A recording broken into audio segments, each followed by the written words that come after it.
सरकार लाई है विद्यार्थियों के लिए डिजिटल लाइब्रेरी। बच्चों के उज्जवल भविष्य के लिए बिहार सरकार है सदा अग्रसर और तैयार। कक्षा 1 से कक्षा 12 तक की सभी पाठ्य पुस्तक पूरक सामग्री एवं वीडियो अब शिक्षा विभाग बिहार सरकार द्वारा विकसित पोर्टल पर है उपलब्ध। अध्ययन सामग्री देखने के लिए BEPCLots.bihar.gov.in पर विजिट करें अथवा एंड्रॉइड मोबाइल पर गूगल प्ले स्टोर से E-Lots ऐप डाउनलोड करें। शिक्षकों, अभिभावकों एवं बच्चों से अनुरोध है कि इस ई-लाइब्रेरी का अधिक से अधिक लाभ उठाएं और अपनी पढ़ाई जारी रखें।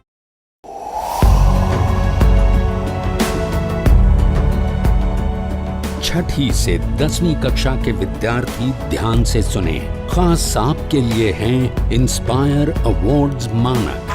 DST और NIF द्वारा हर साल हो रहे इंस्पायर अवार्ड्स मानक के पहले राष्ट्रीय पुरस्कार विजेता हैं।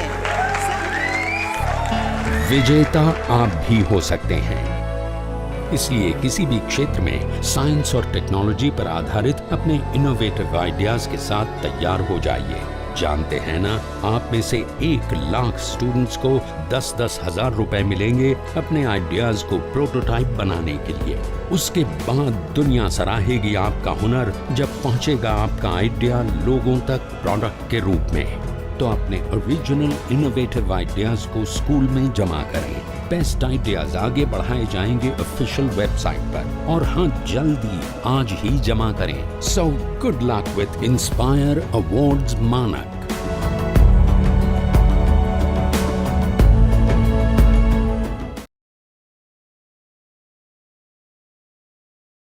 इस वीडियो में मैं तुम्हें बताना चाहता हूं कि आवर्ती दशमलवों को भिन्न में कैसे बदलते हैं।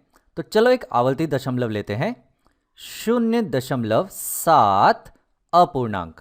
यहाँ पे अपूर्णांक ये बता रहा है कि ये जो 7 है ये अपने आप को दोहराते रहेगा, ये कभी नहीं रुकेगा। तो ये दरअसल है 0.777 और ये चलते ही जाएगा, ये कभी नहीं रुकेगा और अपने आप को दोहराते रहेगा। अब हमें कोशिश करनी है इसे भिन्न में बदलने की। तो चलो शुरू करते हैं। इसे हम बराबर ले लेते हैं x के। तो समझिए कि x है 0.7 अपूर्णांक। अब देखिए आगे हम क्या करते हैं। इस दशमलव के चिन्ह को हम एक स्थान अगर आगे बढ़ाना चाहें तो हमें दरअसल इस x को 10 से गुणा करना होगा। तो चलिए करते हैं। तो ये बनेगा 10x, जिसका मान होगा, पहले मैं ये वाला बताता हूं आपको। इसे अगर हम 10 से गुणा करेंगे तो 0.777 बनेगा 7.77, और 7 तो बहुत सारे यहाँ पे, मैं एक और लिख देता हूँ। तो ऐसे ये चलते रहेंगे।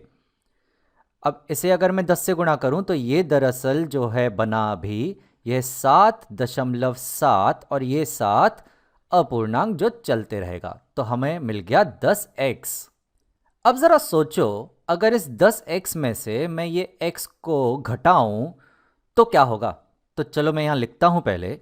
तो मेरे पास है 10x जो बराबर है 7.7 के, यहाँ पे अपूर्णांक, ये बराबर है 7.777, ये चलते ही जाएगा इसके बराबर।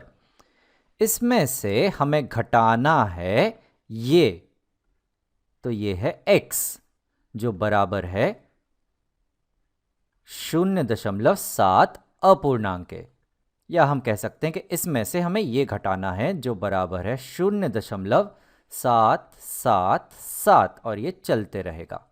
तो चलिए देखते हैं इसे घटाने पे हमें क्या मिलता है। तो 10x में से जब हम x को घटाएंगे तो हमें मिलने वाला है यहाँ 9x।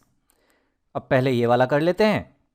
तो जब हम 7.777 में से घटाएंगे 0.777, तो देखिए क्या होगा। अब यहाँ पे देखिए ये 7 ये तो सब कट जाएंगे। तो ये जो हैं, जो 7 दोहरा रहे हैं, ये सब कटने वाले हैं। तो हमें यहाँ मिलने वाला है 7 में से घटाना है हमें 0, जो बराबर होगा 7 के। उसी तरह यहाँ पे भी देख सकते हैं हम कि जब हम 7.7 अपूर्णांक में से घटाएंगे 0.7 अपूर्णांक, तो इस 7 अपूर्णांक तो कट जाएगा। तो हमें मिलेगा 7 में से 0 घटाने पर हमें मिलने वाला है सिर्फ 7। तो किसी भी तरीके से मैं इसे कहूँ तो हमें मिल रहा है कि जो 9x है उसका मान हमें या तो यहाँ से या तो यहाँ से मिल रहा है 7। यानी कि जो x है 9 को हम यहाँ ले लेंगे तो x हमें मिल रहा है बराबर 7/9 के। लेकिन ये x क्या था?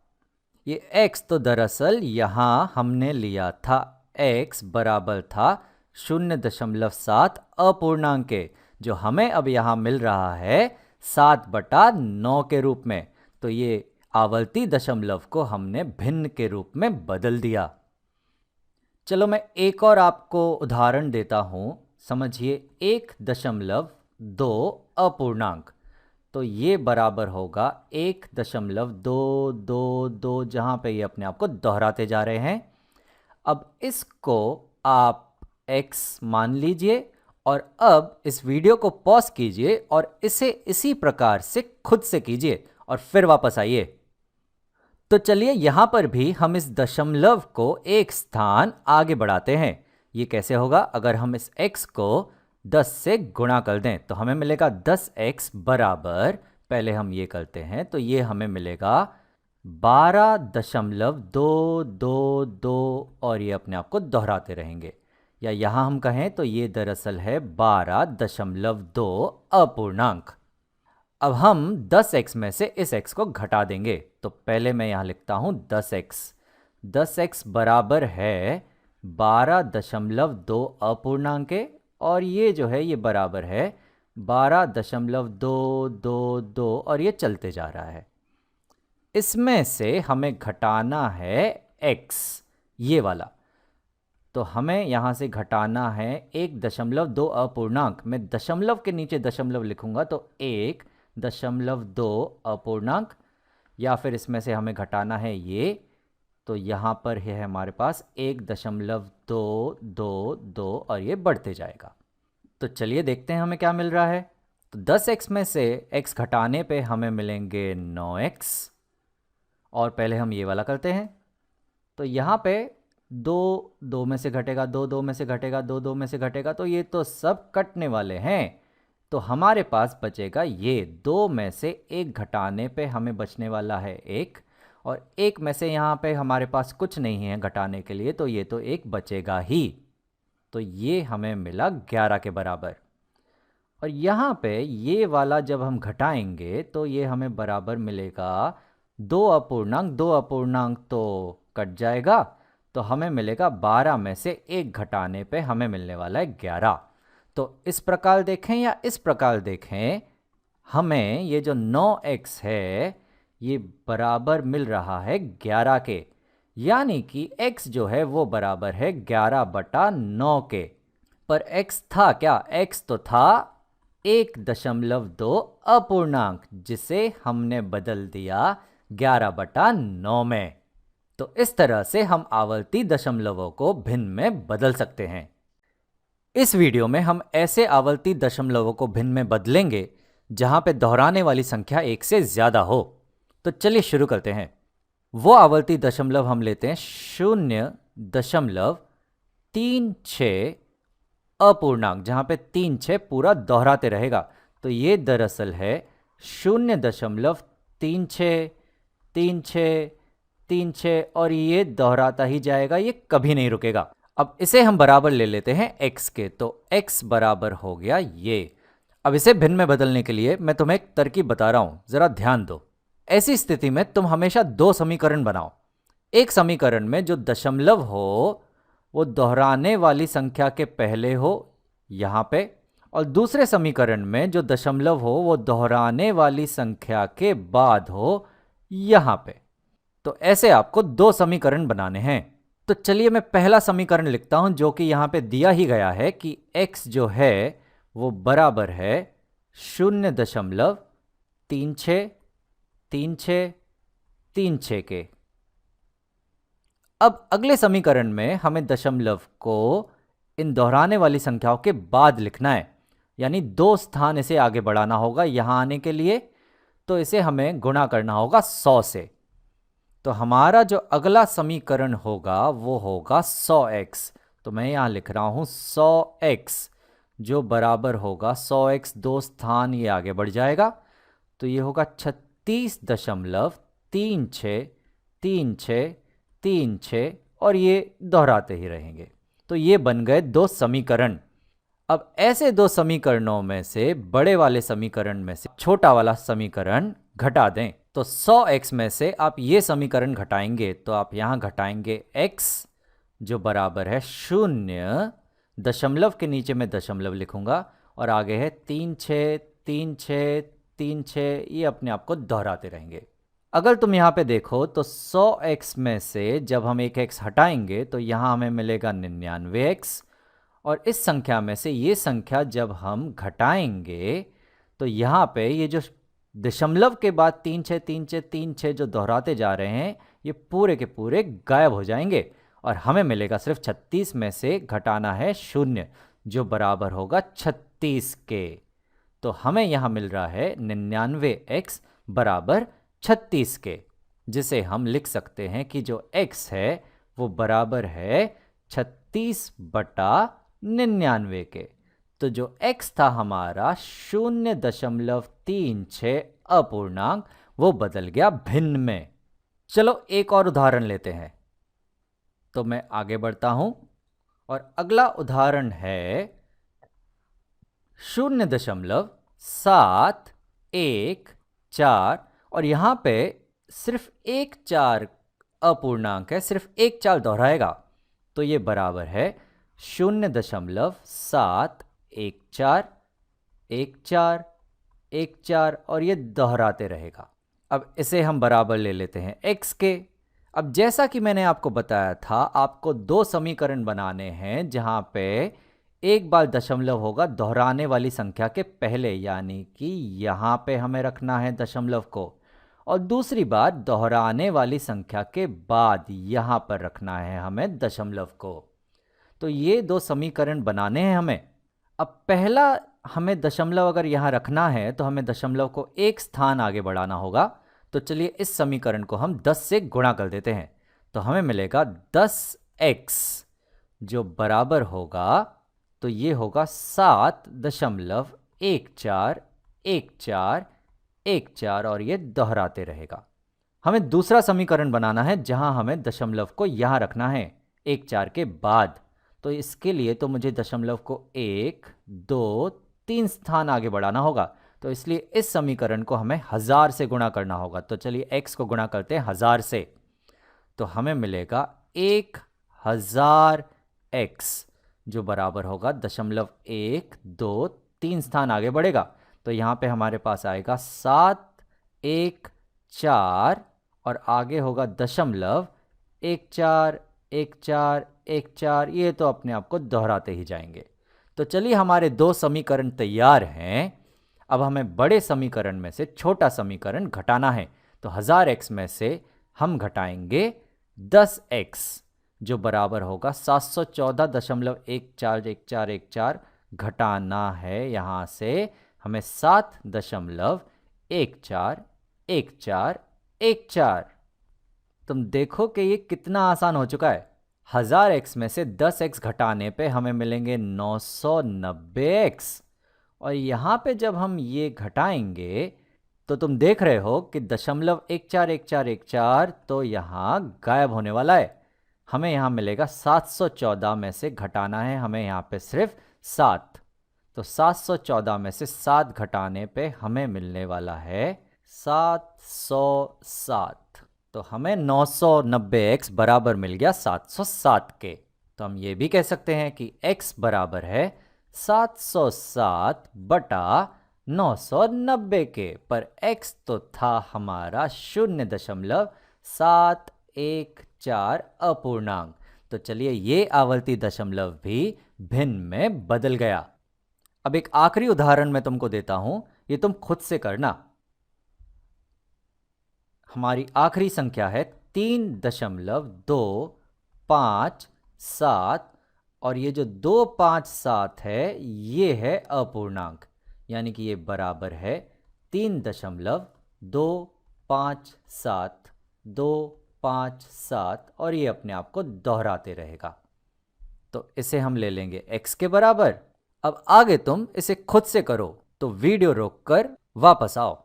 अब जैसा कि मैंने बताया था, एक बार हमें दशमलव रखना है दोहराने वाली संख्या के पहले यानी यहाँ पे, और एक बार दशमलव रखना है दोहराने वाली संख्या के बाद यानी यहाँ पे।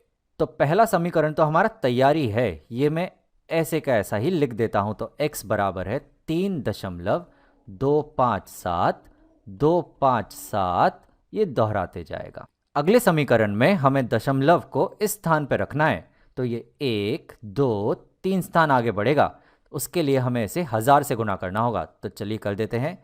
तो हमें मिलेगा 1000x बराबर 1 2 3 स्थान आगे, तो ये हमें मिलेगा 3257.257 ये तो दोहराते ही जाएंगे।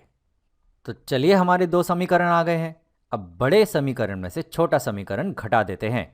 तो यहाँ 1000x में हमें घटाना है x, या फिर इस संख्या में हमें घटानी है ये संख्या जो है 3.257 और ये दोहराते जा रहा है।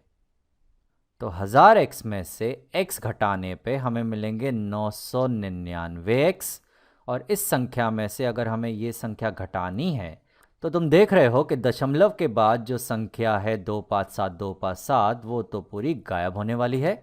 हमें यहाँ मिलेगा 7 में से 3 घटाने पे यहाँ होगा 4, 5 में से घटाने के लिए कुछ नहीं है, तो ये है 5, ये है 2, ये है 3।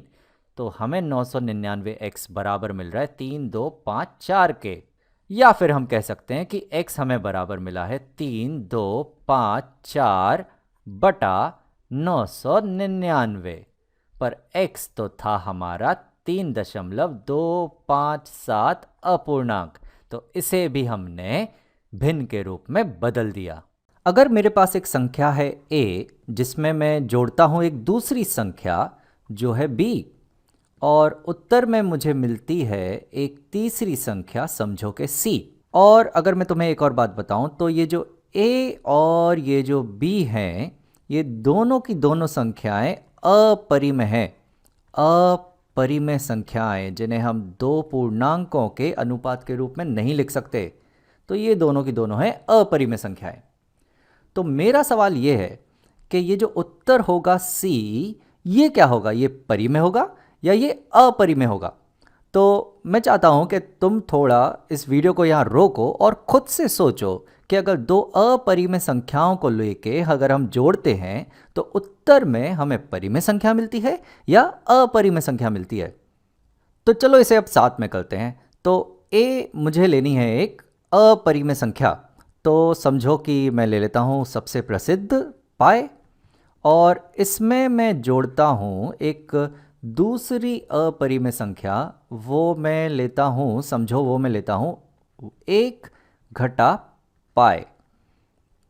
तो इसका उत्तर क्या होगा? इसके उत्तर में हमें मिलने वाला है यहाँ पे 1, जो बिल्कुल बिल्कुल एक परिमेय संख्या है। 1 को दो पूर्णांकों के अनुपात के रूप में हम लिख सकते हैं। चलो एक और उदाहरण लेते हैं। तो समझो कि मैं यहाँ लेता हूँ एक परिमेय संख्या 2 का वर्गमूल, और जिसमें मैं जमा कर देता हूँ एक और अपरिमेय संख्या, समझो कि 1 घटा 2 का वर्गमूल। तो इसका उत्तर भी यहाँ पे मुझे मिलेगा 1, जो बिल्कुल बिल्कुल एक परिमेय संख्या है। तो ऐसा लग रहा है कि दो अपरिमेय संख्याओं को जोड़कर यहाँ परिमेय संख्या मिल रही है। लेकिन रुकिए, अब अगर मैं a लेता हूँ समझो कि पाई, और उसमें मैं जोड़ता हूँ एक दूसरी अपरिमेय संख्या समझो कि पाई ही, तो क्या होगा? तो पाई जमा पाई का उत्तर आएगा 2 पाई, और 2 पाई तो बिल्कुल बिल्कुल एक अपरिमेय संख्या है, तो इसका उत्तर हमें अपरिमेय भी मिल रहा है। एक और यहाँ पे मैं उदाहरण लेता हूँ। समझो कि a हम लेते हैं पाई, और उसमें हम जोड़ देते हैं एक दूसरी अपरिमेय संख्या समझो कि 2 का वर्गमूल। तो उत्तर में हमें पाई जमा 2 का वर्गमूल ही मिलेगा, जो बिल्कुल बिल्कुल एक अपरिमेय संख्या होगी। यानी कि दो अपरिमेय संख्याओं को जोड़ के उत्तर हमें परिमेय या अपरिमेय कुछ भी मिल सकता है।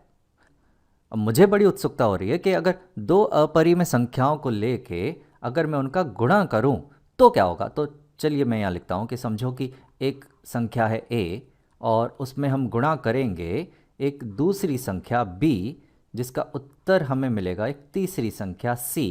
और यहाँ पर भी ये जो a और ये जो b हैं ये होने चाहिए अपरिमेय संख्याएं।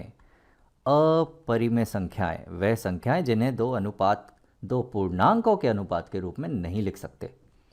तो चलिए देखते हैं। तो फिर से एक काम करो ना, फिर से वीडियो को रोको और खुद से हल करने की कोशिश करो और फिर वापस आओ।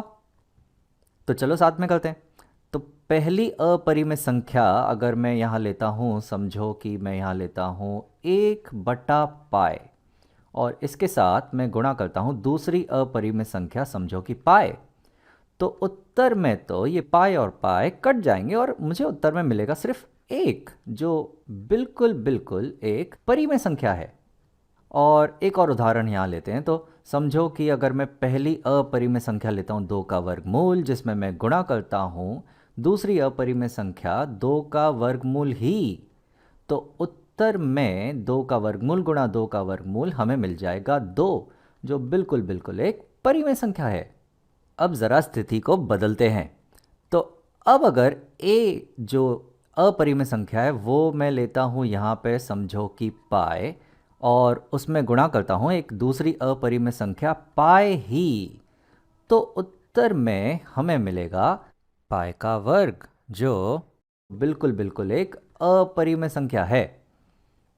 और एक आखिरी उदाहरण और ले लेता हूँ मैं कि समझो पहली संख्या है पाई और दूसरी अपरिमेय संख्या है 2 का वर्गमूल। तो इसका उत्तर जो हमें मिलेगा वो मिलेगा पाई गुणा 2 का वर्गमूल ही, जो बिल्कुल एक अपरिमेय संख्या होगी।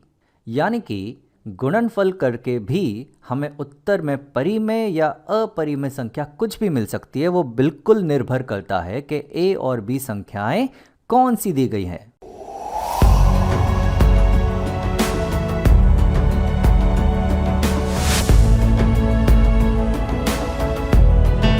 नमस्कार।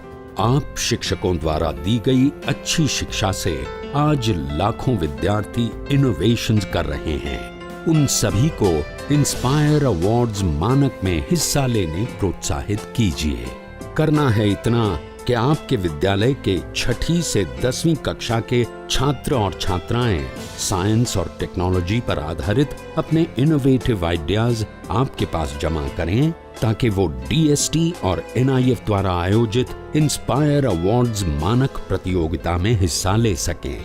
1 लाख छात्रों को 10-10 हजार रुपए मिलेंगे अपने आइडियाज को प्रोटोटाइप्स बनाने के लिए। फिर छात्र डिस्ट्रिक्ट, स्टेट और नेशनल लेवल पर अपने इनोवेशंस को दिखाएंगे, फिर प्राइजेस और सम्मान पाएंगे। तो आज ही अपने स्टूडेंट्स को हिस्सा दिलवाएं इंस्पायर अवार्ड्स मानक में।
Telekovic ka na rin. Yan na.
नमो नमः सर्वेभ्यः।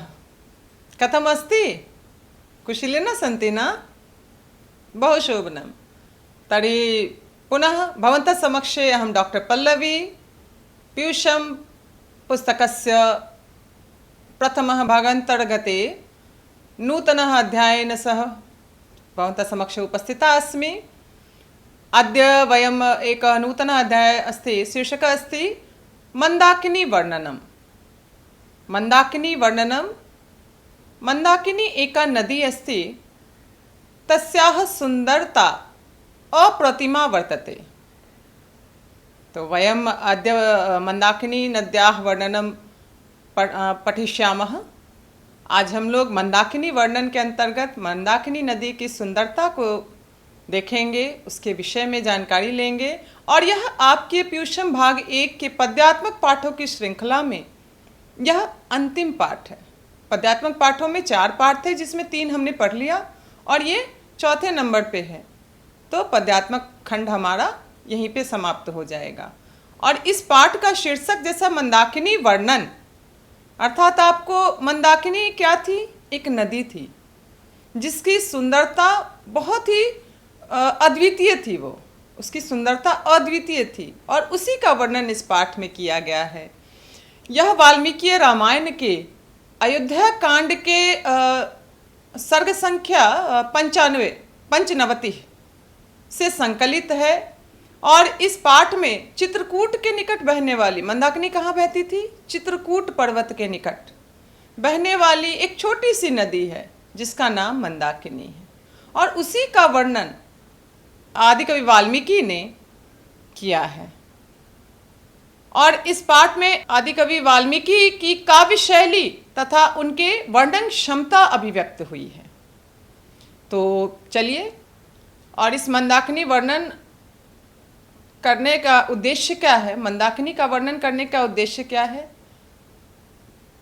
सीता को, श्री रामचंद्र इसमें सीता को क्या कह, सीता को उसकी सुंदरता से अवगत करा रहे हैं और उन्हें संबोधित करके, सीता को संबोधित करते हुए ये मंदाकिनी नदी की सुंदरता का वर्णन कर रहे हैं। तो किस प्रकार से इसका वर्णन किया जा रहा है, हम इस पाठ के माध्यम से जानेंगे। तो चलिए, अपनी पुस्तकें आप अपने सामने खोल कर बैठ जाइए और साथ साथ, याद है ना क्या करना है? बिल्कुल साथ साथ उच्चरित करना है, अर्थों को समझने की कोशिश करना है ना? तो चलिए शुरू करते हैं। दशमः पाठः मंदाकिनी वर्णनम। तर्हि शीर्षकः तु स्पष्ट अस्ति न? मंदाकिनी वर्णनम। मंदाकिनी नदी का वर्णन करना है। और इस पाठ में आदिकवि वाल्मीकि ने बहुत ही सुंदरता से इसका वर्णन किया है। और पता है आपको मंदाकिनी कौन है? मंदाकिनी किसका पर्याय है? जी हाँ, बिल्कुल, बहुत अच्छा समझा आपने। गंगा नदी का ही पर्याय है मंदाकिनी। तो चलिए शुरू करते हैं पाठ को। प्रस्तुतः पाठः वाल्मीकि रामायणस्य अयोध्या कांडस्य 95तमात् सर्गात् संकलितः।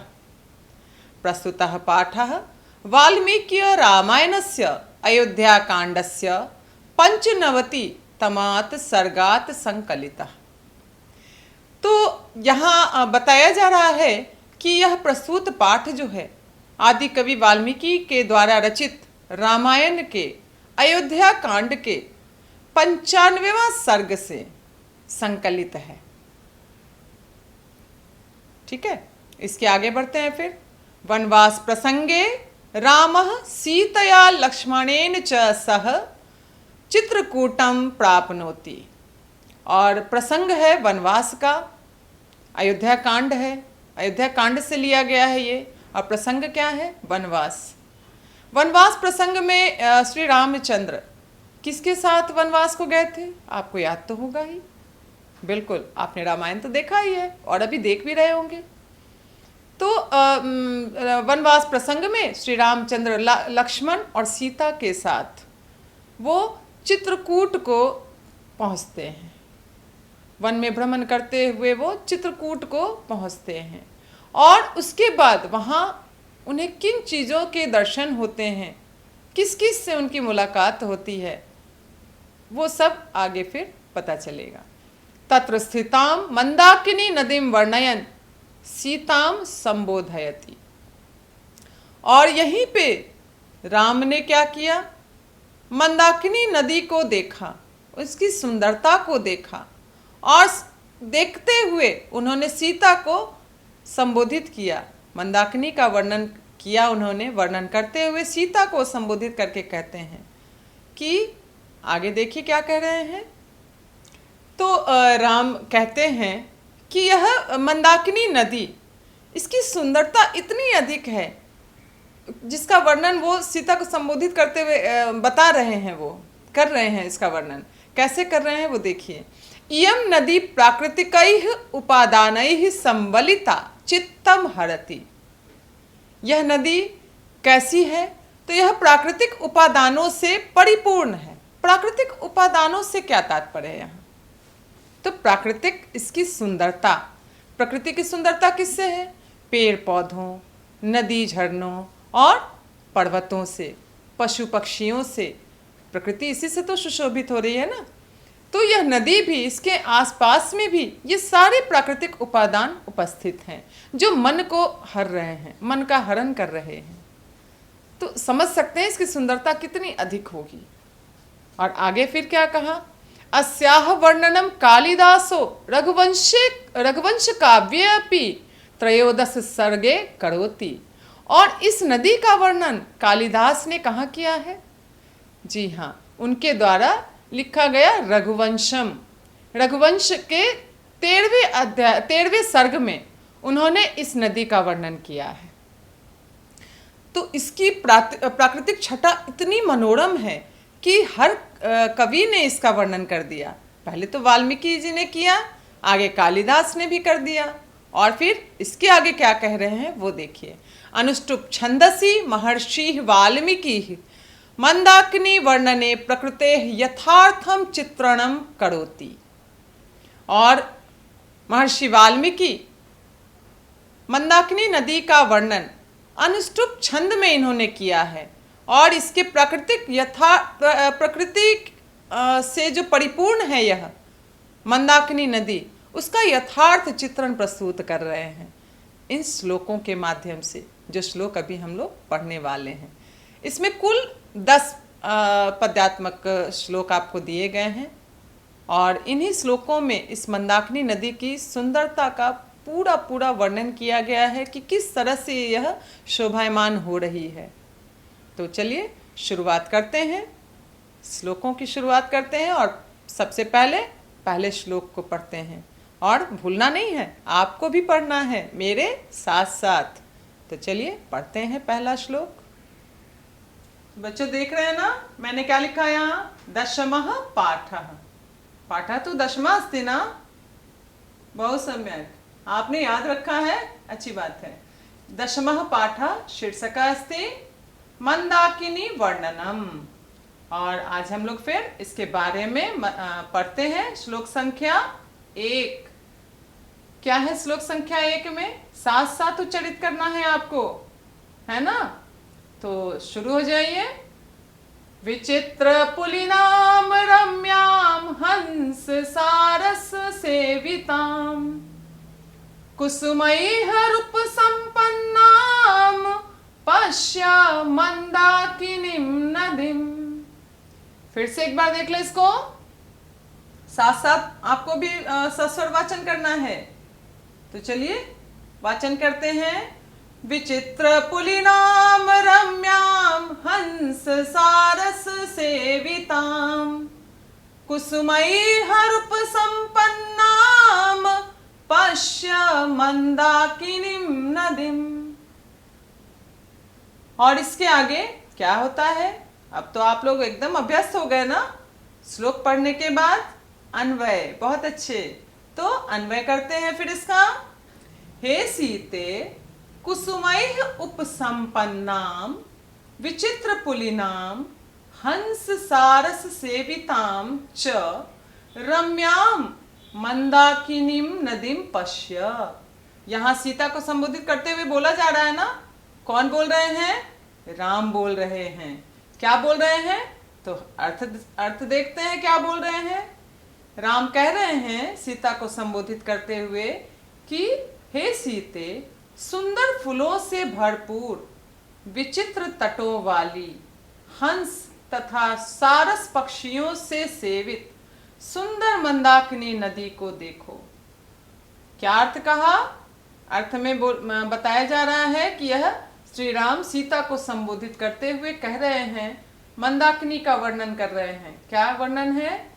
हे सीते, सुंदर फूलों से भरपूर विचित्र तटों वाली हंस तथा सारस पक्षियों से सेवित सुंदर मंदाकिनी नदी को देखो।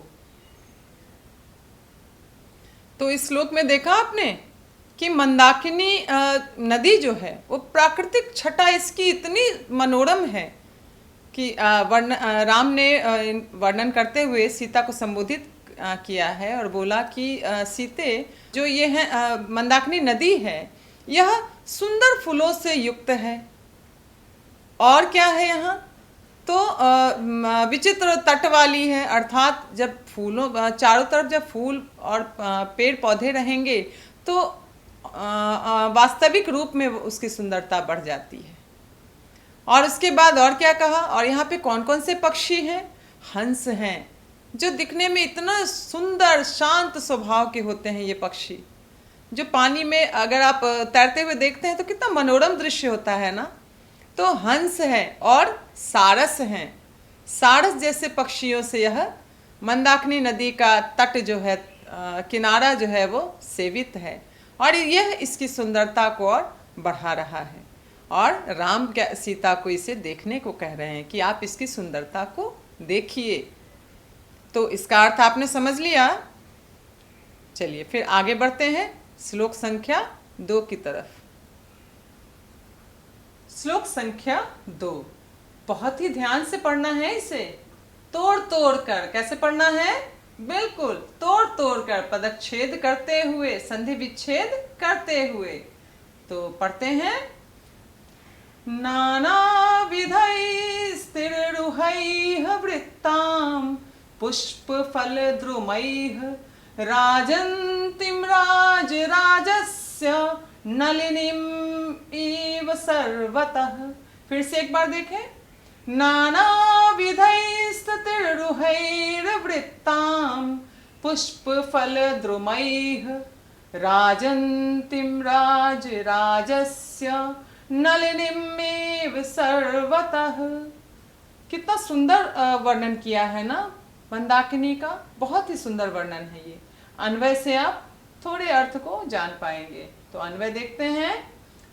राम सीता को संबोधित करते हुए कह रहे हैं, हे सीते, नाना विधैः तिरुहैः पुष्प फल द्रुमैः सर्वतः वृत्तां राजन्तीं च मंदाकिनीं राजराजस्य नलिनीमिव वा नलिनीम इव पश्य।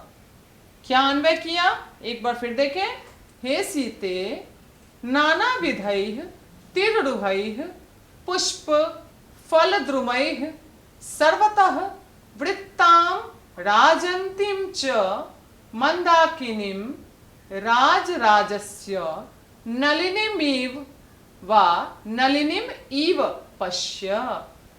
तो किस प्रकार से उसके किनारों का, उसके वहाँ कौन कौन सी चीज़ें हैं, किस तालाब की चर्चा हो रही है, इसे हम अर्थ के माध्यम से जानते हैं। राम कह रहे हैं कि हे सीते, अनेक प्रकार के फूल और फलों से युक्त कौन? मंदाकिनी नदी वृक्षों से घिरी तथा सुशोभित होती हुई कुबेर के तालाब की भांति मंदाकिनी नदी को देखो। किसके तालाब के भांति बताया? कुबेर। कुबेर कौन है? धन के देवता, पता है ना। तो कुबेर के तालाब की भांति यह मंदाकिनी की शोभा बढ़ रही है, आप इसको देखो। तो इस श्लोक में आप देख रहे हैं ना किस प्रकार से मंदाकिनी की शोभा, निरंतर उसके शोभा का वर्णन किया जा रहा है कि कितनी सुंदरता है इस मंदाकिनी नदी की, जहाँ फल फूलों से युक्त पेड़ पौधे हैं और पर्वत हैं, और इसके तट पे कितनी प्राकृतिक छटा इतनी मनोरम है कि हर किसी का मन मोह रही है। और राम सीता को संबोधित करते हुए उसका वर्णन कर रहे हैं, कह रहे हैं कि आप इसको देखिए सीते, आप इसे देखिए, इसकी सुंदरता को देखिए। और आगे के श्लोकों में भी इसकी सुंदरता का वर्णन किस प्रकार से किया गया है, देखते हैं श्लोक संख्या 3 में।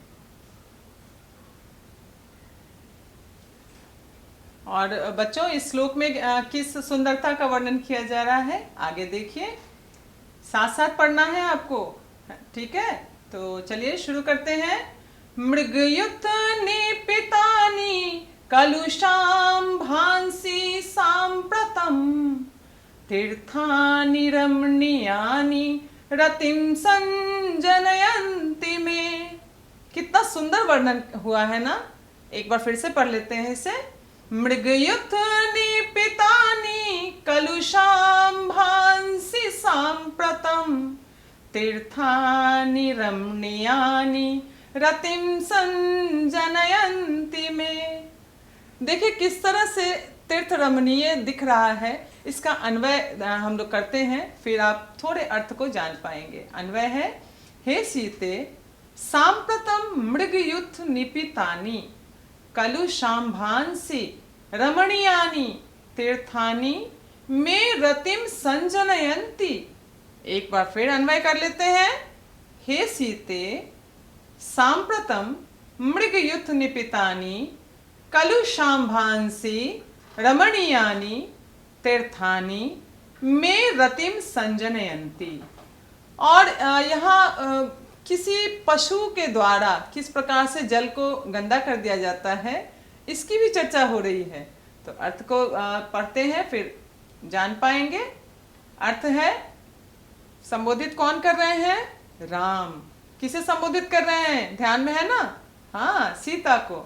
तो राम सीता को संबोधित करते हुए कह रहे हैं, हे सीते इस समय मृग समूहों अर्थात पशुओं के समूहों के द्वारा पिए गए गंदे जल से युक्त ये तीर्थ, अर्थात तीर्थ कौन जी, मंदाकिनी नदी का वह घाट, ये रमणीय घाट मन को मोहित करने वाले हैं और मुझ में आनंद उत्पन्न कर रहे हैं। और इस श्लोक में क्या कहा जा रहा है, राम किस चीज का वर्णन कर रहे हैं, राम वर्णन कर रहे हैं कि मंदाकिनी नदी के जल में, मंदाकिनी नदी ही क्यों, किसी भी तालाब पोखर नदी में जब कोई पशु का समूह, पशु अकेले तो नहीं जाते ना जी, तो पशुओं के समूह जैसे ही नदी के पानी में प्रवेश करते हैं, नदी का पानी एकदम कैसा हो जाता है, गंदा गंदा हो जाता है, बिल्कुल मिट्टी मिट्टी पूरा हो जाता है और इसकी पवित्रता थोड़े क्षण के लिए खत्म हो जाती है। तो यही यहाँ भी हुआ है। मंदाकिनी नदी में पशुओं का समूह क्या किया, उन्होंने पानी पीने के लिए वो घुसे और पानी को बिल्कुल ही गंदला कर दिया, है ना। और फिर भी इसकी रमणीयता में कोई कमी नहीं आई, फिर भी ये मन को मोह रहा है और मन में आनंद उत्पन्न कर रहा है। इसकी प्राकृतिक छटा ही इतनी मनोरम है। तो इस प्रकार से और आगे भी इसका वर्णन किया गया है। आगे फिर श्लोक संख्या 4 में भी देखेंगे हम कि 4 में किस सुंदरता का वर्णन किया जा रहा है। यहाँ मृग के समूहों का, पशु के समूहों का वर्णन किया, उसके पहले फल फूल से युक्त वृक्षों का वर्णन किया और उससे पहले फिर प्राकृतिक जो उपादान हैं उनका वर्णन किया। और अब श्लोक संख्या 4 में देखें कि किस सुंदरता का वर्णन किया है। तो बच्चों हम लोग कहाँ किस श्लोक तक पहुँच चुके, श्लोक संख्या 4। और इसे बहुत ही ध्यान से पढ़ना होगा क्योंकि ये थोड़ा सा जटिल दिख रहा है, लेकिन जब आप पढ़ना शुरू करेंगे ना, ये जटिलता सरलता में बदल जाएगी, है ना। तो चलिए पढ़ते हैं और मुझे लगता है मुझसे बेहतर आप वाचन कर सकते हैं ना। तो चलिए मेरे साथ साथ वाचन करें। जटाजिन्धराः काले वल्कलोत्तरवाससः। फिर से, जटाजिन्धराः काले वल्कलोत्तरवाससः। ऋषयस्त्व अवगाहन्ते नदीं मंदाकिनीं प्रिये। फिर से एक बार पढ़े क्या? चलिए, बहुत अच्छे। जटाजिन्धराः काले वल्कलोत्तरवाससः। ऋषयस्त्ववगाहन्ते नदीं मंदाकिनीं प्रिये। बहुत सुंदर। इसमें किसकी चर्चा हुई? तो इसमें आपने ध्यान तो दे दिया ना, वल्कल। वल्कल से पता चल गया ना किसकी चर्चा हो रही है? बिल्कुल। और जटाजिन्धरा, जटा कौन धारण करते हैं, वल्कल कौन पहनते हैं, उनका ही वर्णन है। बहुत अच्छे। तो अन्वय देखें इसका। अन्वय क्या है?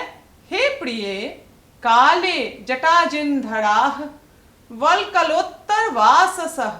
ऋषयः तु मंदाकिनीं नदीं अवगाहन्ते। पता चल गया ना किसकी चर्चा है? बहुत अच्छे, ऋषियों की चर्चा है यह। तो अर्थ को भी समझ लेते हैं। अर्थ क्या है? राम सीता को संबोधित करते हुए कह रहे हैं, हे प्रिय, इस समय जटा और मृग चर्म धारण करने वाले, वृक्ष के छाल को वस्त्र के रूप में धारण करने वाले ऋषिगण मंदाकिनी नदी में स्नान करते हैं। तो इस श्लोक में देखा आपने किसकी चर्चा हो रही है? बिल्कुल, इस श्लोक में अब ऋषियों की चर्चा की गई, जो उनकी पहचान भी बतला दी गई आपको। जटा धारण करते हैं वो। मैं और आप तो जटा धारण नहीं करते ना। बिल्कुल।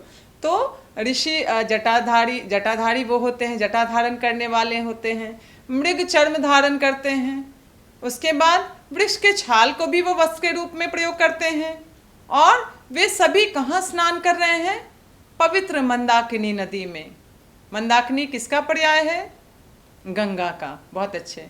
तो मंदाकिनी नदी में वो स्नान कर रहे हैं और अपने मन को वो तृप्त कर रहे हैं। मंदाकिनी की प्राकृतिक छटा में आप उसमें जब स्नान कर रहे हैं तो और भी आपके मन को मोहने वाला दृश्य होगा वो। तो इस प्रकार से उसकी सुंदरता का वर्णन निरंतर राम कर रहे हैं और सीता को बता रहे हैं कि यह मंदाकिनी कितनी सुंदर है, इसकी शोभा कितनी इसकी शोभा कैसी है? अप्रतिम शोभा है इसकी। तो अगले श्लोक में देखते हैं आगे फिर अब किसकी चर्चा हो रही है। अब पशु पक्षियों की चर्चा हो गई, पर्वतों की चर्चा हो गई, फलदार फूलदार वृक्षों की चर्चा हो गई और ऋषि मुनि ने भी इसमें स्नान कर लिया। अब कौन लोग बच गए? चलिए श्लोक संख्या 5 में देखें अगली सुंदरता किस रूप में प्रकट की गई है। और बच्चों, श्लोक संख्या 5 में अब किस सुंदरता का वर्णन किया गया है, पढ़ते हैं। आदित्यम उपतिष्ठन्ते नियमादुर्ध्वबाहवः एते परे विशालाक्षी मुनयः संशितव्रताः। कितना सुंदर बताया ना। अब किसकी चर्चा हो रही है? फिर से पढ़ते हैं, पता चलेगा फिर। आदित्यम उपतिष्ठन्ते नियमादुर्ध्वबाहवः एते परे विशालाक्षी मुनयः संशितव्रताः। और अब आप थोड़ा समझ में आ रहा है आपको ना किसकी चर्चा हो रही है? हाँ बिल्कुल, अन्वय में देख ले फिर।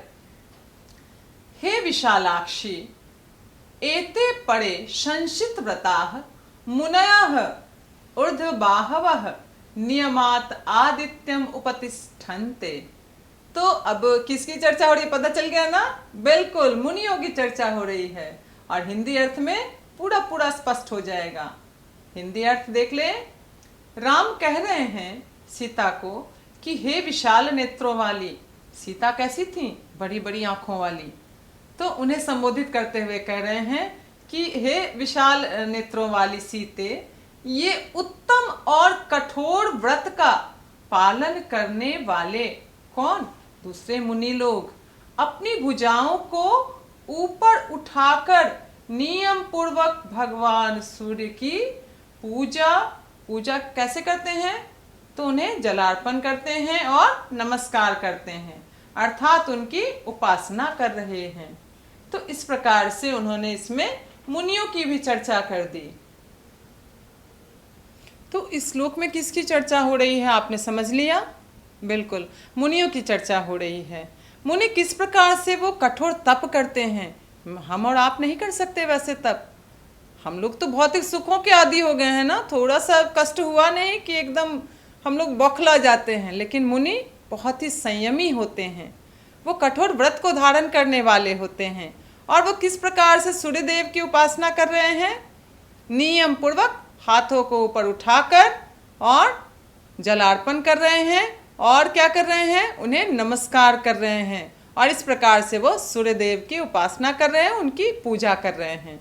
तो ये दृश्य भी बहुत ही मनोरम होगा, है ना? तो इस मनोरम दृश्य को कौन नहीं देखना चाहेगा? आप देखना चाहेंगे ना? बिल्कुल। तो हम लोग आगे श्लोक संख्या 6 में और इस दृश्य को अच्छे विस्तृत रूप में देखते हैं।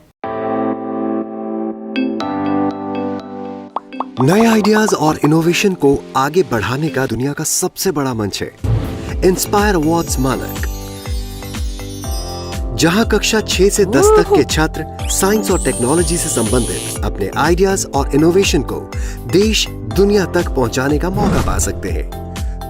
स्कूल के माध्यम से जल्द अपने आइडिया को इंस्पायर अवार्ड मानक के वेब पोर्टल पर जमा करवाएं और अपने इनोवेटिव यात्रा की शुरुआत करें। ये करेगा आपके सपनों को साकार और एक नए नवसर्जक भारत का निर्माण। इंस्पायर अवार्ड्स मानक, इंस्पायरिंग इनोवेटर्स ऑफ टुमारो। ज्यादा जानकारी के लिए www.inspireawards-bst.gov.in पर जाएं।